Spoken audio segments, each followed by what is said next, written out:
with a lie that looks harmless on camera, the lie that this stunt is under control. Because on the 31st of December 1967, New Year's Eve in Las Vegas, everything about the footage tells your brain this is just another daredevil jump. Another man chasing applause, another motorcycle flying over water, except the longer you watch, the more wrong it feels, like your instincts are trying to warn you before history locks itself into a single, irreversible moment. Evel Knievel, still not the global legend yet, lines up his Triumph Bonneville at Caesar's Palace, facing the fountain gap that looks deceptively clean and symmetrical in wide shots. But what the camera doesn't scream, and what makes this an iceberg-level disaster, is that the stunt was rushed, under-tested, and performed with calculations that left no margin for error, because Knievel believed speed alone would carry him across, ignoring how suspension, compression, ramp angle, and landing geometry multiply danger at high velocity. As the engine revs, the crowd cheers, and here's the hook that traps viewers even today. You can feel that something is off before it happens. The approach speed looks slightly wrong. The bike feels unsettled. And once he leaves the ramp, there's a fraction of a second where the jump doesn't float, it drops. The front wheel strikes first, the suspension collapses, and in footage now endlessly reposted on YouTube, documentaries, and archival pages, Knievel is violently ejected, tumbling across the pavement like a rag doll as the motorcycle cartwheels separately. And this is the moment where people stop blinking, because there are no cuts, no edits, no dramatic music, just raw impact. The curiosity loop locks in immediately. Was the jump too short? Was the ramp angle wrong? Did the suspension bottom out? Did he misjudge speed by just a few miles per hour? Each replay promises answers, but never gives them fully, because the truth is crueler. Extreme stunts fail not from one mistake, but from stacked assumptions. Knievel suffers catastrophic injuries, later reported to include dozens of broken bones and internal trauma, injuries severe enough that most athletes would never walk again, let alone ride. And yet, this crash becomes the very footage that makes him famous worldwide, replayed on television, discussed in newspapers, and eventually mythologized online. The suspense doesn't end with the crash. It deepens afterward, because despite the near-fatal outcome, Knievel survives, and the audience is left disturbed by a darker realization. Failure made him immortal, not success. This is why the Caesar's Palace jump sits deep in the worst stunts gone wrong iceberg, not because it failed, but because it worked socially, proving that pain, danger, and near death could generate fame, a lesson that quietly shaped stunt culture for decades after. Today, the original crash footage is widely available across YouTube, museum archives, and documentary clips, often slowed down, zoomed in, or analyzed frame by frame, yet no version removes the sickening feeling that this wasn't bravery alone. It was a gamble where the odds were never fair. And the scariest part is knowing that once Evel Knievel twisted the throttle that night in 1967, there was no version of this stunt that ended safely. Only versions where he survived long enough for the world to remember his name. The most terrifying stunts don't always fail during the big moment. Sometimes they fail during the part everyone mentally labels as safe. And that illusion is exactly what makes the 17th of June 2021 so disturbing.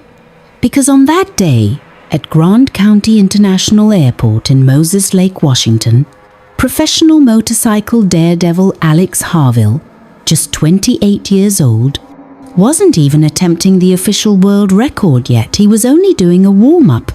And that single word is what pulls viewers into a false sense of security before the footage rewires how you think about preparation forever.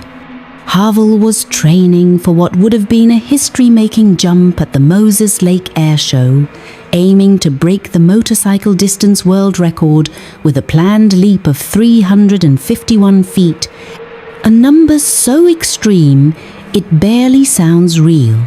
And yet in clips circulating online, the setup looks calm, organized, professional long runway, massive ramps, crew members positioned confidently, the exact environment that convinces the audience this is controlled danger, not chaos. The hook hits quietly, the bike accelerates, the approach looks clean, and there's no dramatic countdown, no roaring crowd, just a rider focused on speed, because the goal of a warm-up is to feel the ramp, test alignment, confirm physics, except physics doesn't care what phase you're in. When Harvill launches, something feels wrong in a way that's hard to explain but impossible to ignore. Like the jump doesn't carry the glide it should, and that's where the curiosity loop locks viewers in. Was the speed slightly off? Did wind affect lift? Was the ramp angle miscalculated? Did the landing zone shift even a few inches?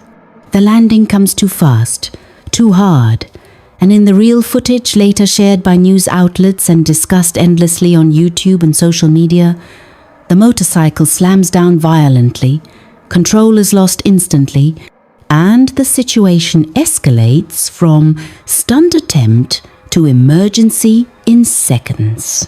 The suspense doesn't come from wondering if something bad happened, it comes from realizing how quickly a professional, experienced rider can be overwhelmed by variables no one fully controls, even with planning.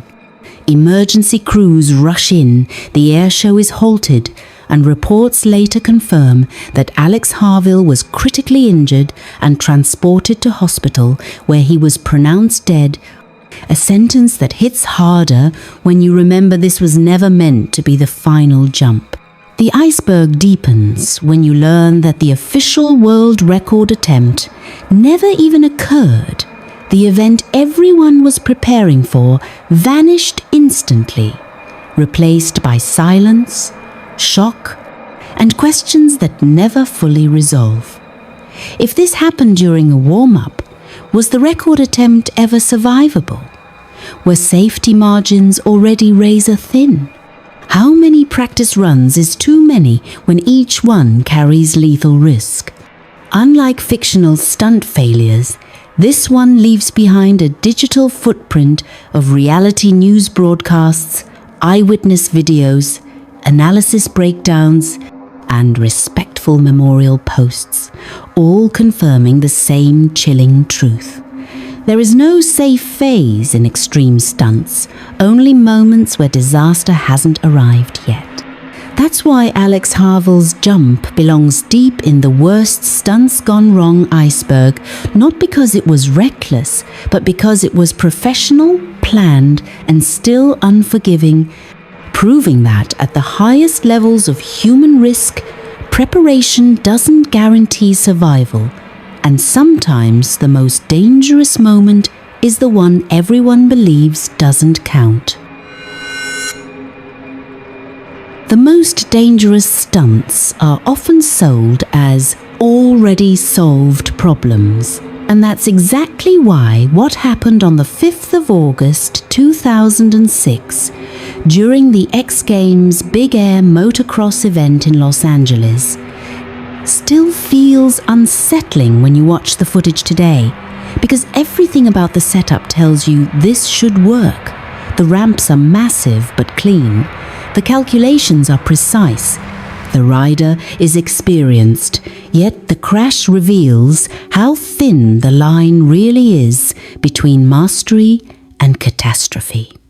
The rider is Travis Pastrana, a name synonymous with control, innovation, and pushing motocross beyond its limits.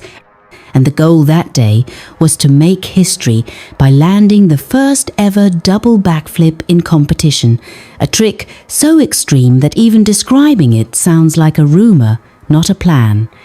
The hook that pulls viewers in is subtle. In the widely available broadcast clips and countless reposts on YouTube and social media, Pastrana's first attempt actually works. He lands the double backflip cleanly, and that success is what lulls everyone, including the audience, into believing the danger has been conquered. But the iceberg doesn't form from success. It forms from what comes after, because Pastrana goes for a second attempt, and this time something changes by a fraction that no human eye can measure in real time. The approach speed looks almost identical. The takeoff angle appears the same. Yet mid-rotation, the motorcycle falls behind the rider, and the moment stretches into slow-motion terror as gravity takes control. The curiosity loop snaps shut. Was the speed slightly lower? Did fatigue affect rotation? Did the bike's weight shift differently? Did adrenaline change timing by milliseconds? When he impacts the landing, the crash is violent, uncontrolled, and unmistakably real. The bike slams down, Pastrana is thrown, and the crowd's roar turns into a collective gasp that you can still hear in the original broadcast audio. Medical crews rush in, and although Pastrana survives, later interviews and reports confirm he suffered significant injuries, including ligament damage and long-term physical consequences that followed him for years. A reminder that even successful pioneers pay for breakthroughs in ways highlights never show. What makes this an iceberg entry isn't just the crash itself, it's the realization that the first successful landing didn't make the trick safe. It only proved it was possible once, and possibility is not repeatability. The suspense lingers long after the clip ends because the footage keeps asking uncomfortable questions. If the best rider in the world can't repeat it reliably, should anyone try? Did the sport advance faster than safety could follow? Is progress in extreme sports built on survivable luck? Today, the full big air runs, including the crash, are easily found across official X Games uploads, documentary breakdowns, and fan reposts, often analysed frame by frame to understand why the second attempt failed, yet no analysis fully removes the unease, because the truth remains. The trick didn't go wrong, it worked exactly as physics allows, and physics does not forgive repetition. That's why this moment belongs in the worst stunts gone wrong iceberg. A reminder that sometimes history is made not by the success everyone celebrates, but by the crash that exposes how close that success was to disaster all along. This story is disturbing not because of reckless chaos, but because it proves that even perfection, experience, and total control can still end in silence. And that's why what happened on January 2, 2023, in Wasatch County, Utah, sits so deep in the worst stunts gone wrong iceberg, because the man involved wasn't just a daredevil, he was the benchmark. Ken Block, legendary rally driver, Gymkhana icon, and one of the most technically precise motorsport athletes ever filmed, wasn't performing for cameras that day, wasn't chasing a record, wasn't even attempting a public stunt. And that's what makes the footage and aftermath feel so unsettling. This was a private ride, a familiar machine, and a rider who understood physics better than almost anyone alive. The hook is cruelly simple. If he couldn't escape it, who can? According to official reports later shared by authorities and widely covered in news clips reposted across YouTube, Instagram, and X, Ken Block was riding a snowmobile in a steep area when the machine lost stability and overturned, landing on top of him, causing fatal injuries.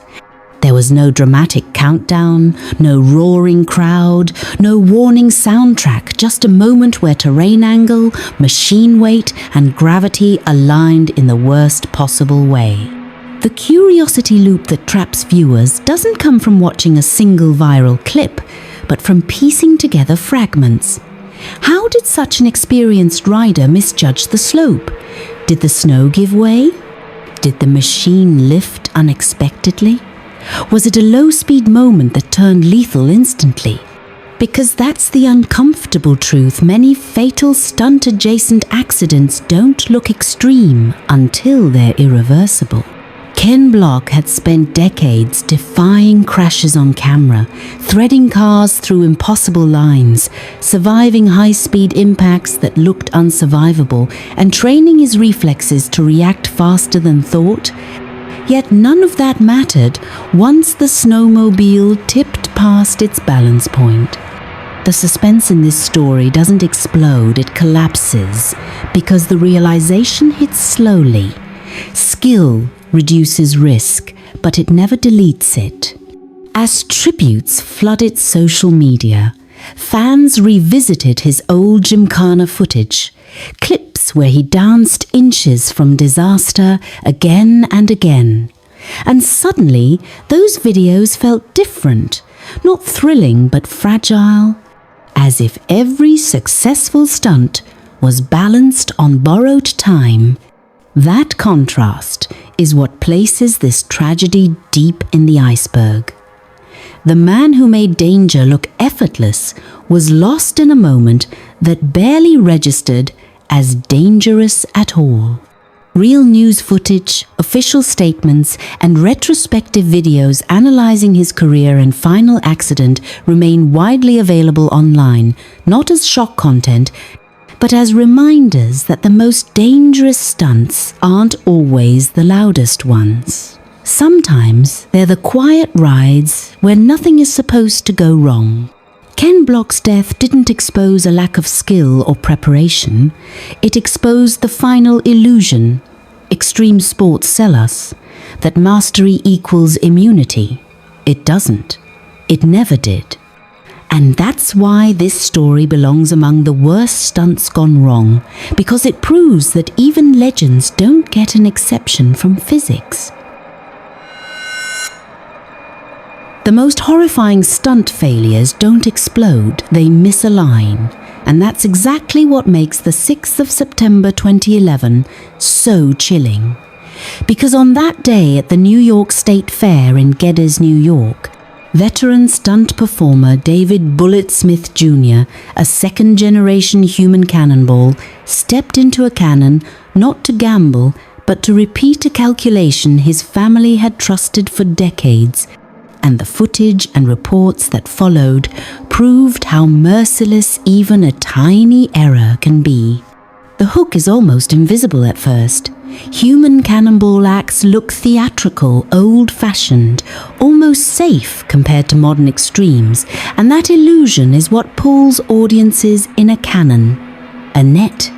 A practiced arc through the air until you remember the secret no poster advertises. The cannon doesn't fire you. Compressed air does, and your body becomes the projectile. Smith had performed the act countless times, trained since childhood by his father, with distances measured, wind considered, net placement checked. This wasn't improvisation. On that day, during a practice run ahead of a public performance, he was launched toward the landing net, and that's where the iceberg opens, because something went wrong that cameras and witnesses still struggle to pinpoint cleanly. The trajectory was off, not dramatically, not obviously, but just enough. In the aftermath, Reports confirmed he missed the safety net, striking the ground and suffering catastrophic injuries. He was rushed to hospital and later pronounced dead at age 53. The curiosity loop tightens immediately. Was the net set a few feet too far? Did the cannon pressure change? Did wind shift the arc? Did the angle change by a single degree? Because human cannonball physics is brutally simple once you're airborne, there is no correction, no mid-air save, no reflex that can rewrite math. What makes this an iceberg-level story is how much footage exists without showing the fatal moment directly. News segments, archival performance clips, slow-motion breakdowns of similar launches, and interviews that reconstruct the setup, all widely shared on YouTube and social platforms, creating a chilling mosaic where the audience understands the danger without needing graphic visuals. The suspense doesn't come from watching a crash. It comes from realizing how little has to go wrong for death to be unavoidable, especially in a stunt that looks calm, ceremonial, even nostalgic. As tributes poured in, many pointed out that Smith had spent his life perfecting a stunt invented in the 19th century, trusting tradition, repetition, and experience, and yet none of that protected him when the variables drifted out of tolerance. The deeper iceberg layer is the industry silence that followed. Human cannonball acts continued elsewhere, calculations unchanged. Because the stunt didn't fail spectacularly, it failed quietly, which makes it easier to repeat. That's why this story belongs so deep in The Worst Stunts Gone Wrong Iceberg. It exposes the lie that familiarity equals safety, showing that even a legacy act, refined across generations, can turn lethal when physics demands precision it never promises to forgive. Today, if you search archival footage of David Smith's earlier successful launches, alongside news coverage of the 2011 accident, the contrast is haunting. The same arc, the same flight, the same applause separated only by inches, and by the moment where preparation ended and gravity delivered the final verdict. Some stunts don't begin with adrenaline, they begin with an idea so extreme that people stop treating it like danger and start treating it like a joke. And that's exactly why what happened on the 22nd of February 2020 near Barstow, California, is one of the darkest entries in The Worst Stunts Gone Wrong Iceberg, because the man involved didn't just want to fly, he wanted to prove reality itself was wrong. Mad Mike Hughes, a self-taught daredevil and amateur rocket builder, had spent years constructing homemade steam-powered rockets, filming launches, surviving crashes, and posting footage online, slowly building a following that couldn't tell whether they were watching courage, delusion, or performance art. The hook is deeply unsettling. Hughes wasn't chasing speed records or medals. He was attempting to launch himself thousands of feet into the air to prove the Earth was flat, a belief widely rejected by science but embraced by him with absolute conviction. On that February morning, cameras were rolling not just his own, but a Science Channel documentary crew filming a series called Homemade Astronauts, and that detail changes everything. Because it means this wasn't a rumor or a hidden failure, this was a documented, professional shoot. As the rocket sits on its launch rail, the scene feels wrong in a quiet way. The machine looks improvised, the safety systems minimal, and yet Hughes appears calm, confident, almost relieved. as if the act of committing mattered more than survival. When the rocket ignites, it lifts off cleanly, and for a split second, the footage tricks your brain into thinking this might actually work, and that's where the suspense tightens like a noose. Seconds into ascent, a catastrophic failure occurs. The parachute deploys prematurely, ripping free under extreme force, and instantly the rocket loses stability, beginning a violent, uncontrolled descent. There is no recovery phase, no backup system, no second chance.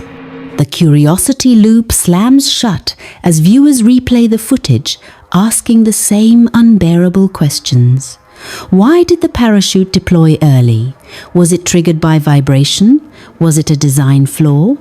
Was the launch rail misaligned?